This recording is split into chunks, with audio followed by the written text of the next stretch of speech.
First things first, ladies and gentlemen, if you are a fan of comic books, comic book movies, any of that stuff, you will know that today the trailer for Deadpool and Wolverine came out.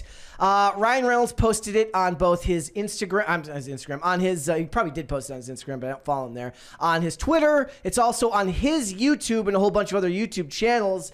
My thoughts were that it was in line with what I expected it to be.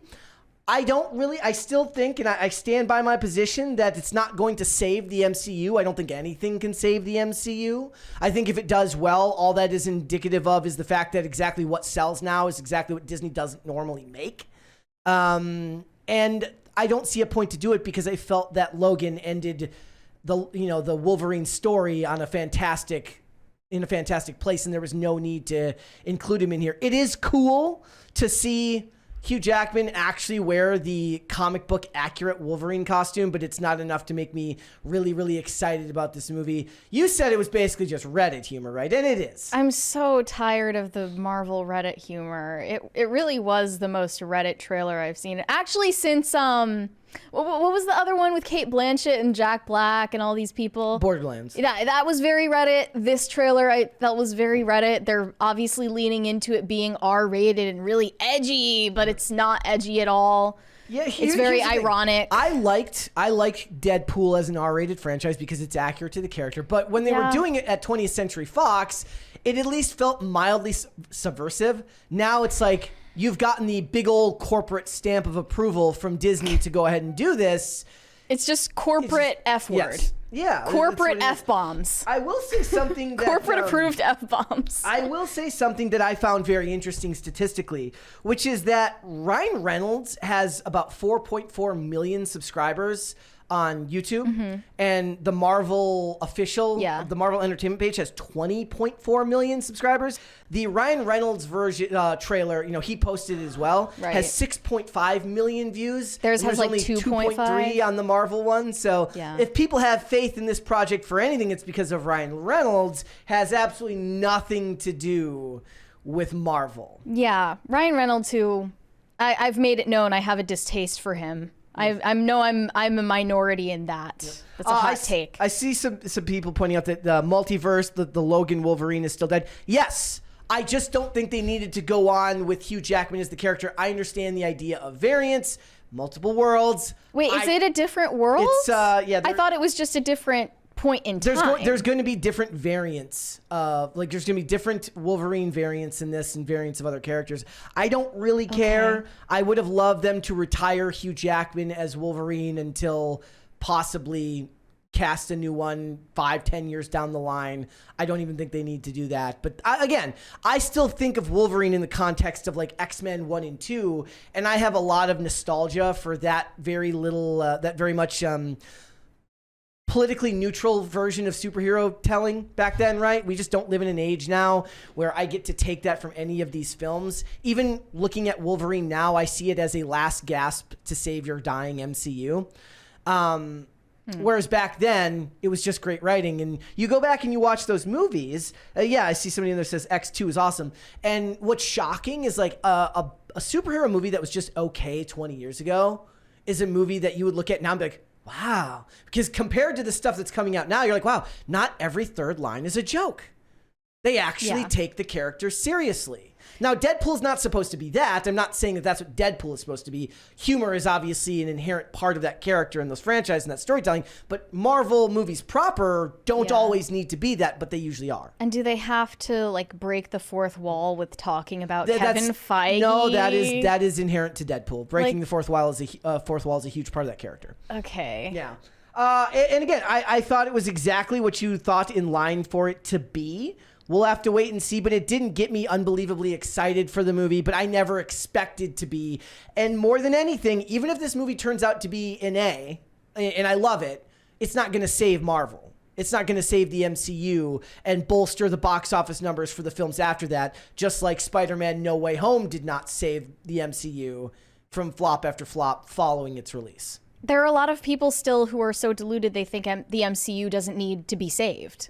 I know. They think it's doing just fine. I mean, yeah, we'll tell that to the rates of inflation and the shrinking the people box at office CinemaCon numbers. who were like, clapping like seals for Kevin Feige announcing this. Yeah. They don't think the MCU needs to be saved. I said the part where Kevin Feige uses the F word in the announcement, and then they made like actual shill headlines about him using the F word. I actually almost died of secondhand. It's cringe. effing awesome, guys. It's effing awesome. I went like this and almost curled into a ball of cringe. I can't when that do it happened. anymore. So I am not gonna play it because we're gonna get double copyrighted for both the trailer and the song. No thanks. But I do encourage you to go ahead and check it out and make up your mind for yourself. If you feel differently than I do about the MCU, if you're more on board with the way things are going, or if just you're a huge fan of Ryan Reynolds in Deadpool as a character, or a huge fan of Hugh Jackman and don't really care that it's kind of continuing the Logan story, albeit differently, afterwards, if that doesn't bother you, I just felt like a great ending was achieved with Logan, and that I would have loved to have seen them pick up with another character, with another actor in the character 5-10 years down the line. So, all right, let's go ahead and move on then, shall we? Again, check that out. More comic book news. So Venom: The Last Dance, which was originally supposed to come out around election time, has been moved because they don't want the election to play to overshadow the movie. Yeah, they moved it up to like a couple weeks before the election, as if anyone. I mean, do you think people would go to see Venom instead of voting? I mean, was that a possibility? Like, what time do the polls close? Like, I'm picturing like, first of all, this would only hurt Democrats. Let's be real. Do you think businesses should be closed on election day? I mean, I think that your work should, isn't it like, aren't you legally supposed to aren't they legally required to give you time to go vote? I don't know, actually. I don't know, but somebody in the chat, let me know. Are businesses, I feel like I read this somewhere. Now I feel like I'm not. I wasn't given a day off from school to vote when I was 18. I just took the day off anyway. That was a big thing. That was a big thing here. Tim told everyone, he goes, make time to go and vote in the last midterms and in election. So don't go see Venom instead of voting. Yep. That was part of a whole piece that was about election year movies and how movies like A24's Civil War are playing into the divisive political polarization that's going on right now. Yeah. Well, I mean, so does Civil War count as an election year movie? I guess. Yeah. I mean, they certainly planned for it to be in an election year on purpose. It's political. It was set on the anniversary of the Civil War. Yeah. Also, I love how this journalist doesn't even know how to spell secessionist. They put successionist.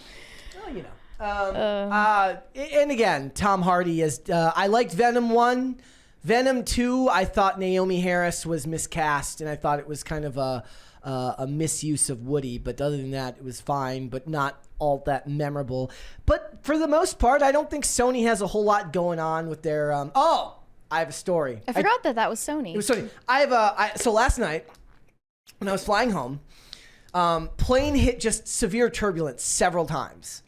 And planes shaking and everything, and I kind of like I get the seat, like you get the crack in the seat between the two seats in front of you. Yeah. And the guy in front of me, who's got two seats to himself, is on his phone and he's watching Morbius. And I'm like, bro, on his phone. I'm like, bro, you're on a plane that could go down at any minute, and you risk Morbius being the last thing you watch as you leave this earth. Your last moments. Your last moments on Earth. I was like, morbing it up. I couldn't handle it. I was like, I just wanted to be like, bro, Madam Web is a thing. You should at least watch Madam Web before you go down. Yeah, that's dark. But look, I like Turbulence. I kind of do. It doesn't like, you know why? So I've got a couple of feelings about this. One is like, okay, you're narcissistic if you think you're going to be one of the few that dies in a plane crash. Yeah. Like it's the height of main character syndrome. Mm-hmm. It's not likely to happen to you. And even if it does, you won't have time to live for the gloating of being like, ooh, I was one of the ones who was in a plane. Yeah. Unless you're one of the even fewer that survives a plane crash. There's nothing funnier when they're like telling you about how the oxygen mask works and your seat can be used as a flotation device. I'm like, bro. And I'm just like doom scrolling while they tell me these things. I mentioned this. I said last night before we flew home, I watched the pilot to CSI Miami, which is literally about a plane that goes down in the Everglades and investigating the deaths of everybody on board. I'm kind of surprised that they would put that on the menu No, I watch at home before. Like, the night okay. before. No, that would be hilarious if they had like a doom scroll menu. They for just people only who... have like 9/11 documentaries. Yeah. On the menu. Yes. Yeah. So I love watching movies on planes. I listen to podcasts. That's like one of the like. So I don't listen to a lot of like actual talk podcasts these days, but I catch up on a lot, or like watch, or I listen to like podcasts that like review old shows. So I was listening to some old reviews of Fringe from like 2008 last night. Oddly enough, the pilot episode of Fringe about a plane crash. Yeah. I couldn't believe there were a lot of synchronicities happening. Like I couldn't even plan it any better. I was like, this plane's not going to go down, because I've actually tempted fate too much. Yeah. Like if I just tempted it once, maybe, but multiple times, you're fine. Guys, let's just pray that Brett doesn't die next time he's on a plane. See, I get, would it be ironic? So the weird thing would have been then, like, I land in the plane, but then like get hit by a car going, home. Oh, that would be really tragic. Yeah. I have a morbid sense of humor. Why are you thinking about dying so much? I'm not. What's going on, buddy? So Venom 2 will be out October 25th. Be sure to... I don't know is there a trailer out? I don't think we watched a full trailer of it. No, I don't think so. So that should be coming out soon. They're waiting long on that, which is kind of good to me. Like, I don't like it when they release like 9 trailers for a movie before they come out. I don't like the teaser trailer coming out first, and then they do the real trailer, and there's a teaser trailer before the trailer. Yeah. Because they're just that worried about your attention span. Thanks for watching. Listen to full episodes of Pop Culture Crisis on Spotify. Keep up with us on social media and make sure you subscribe and ring that bell so you never miss the show. Bye, guys.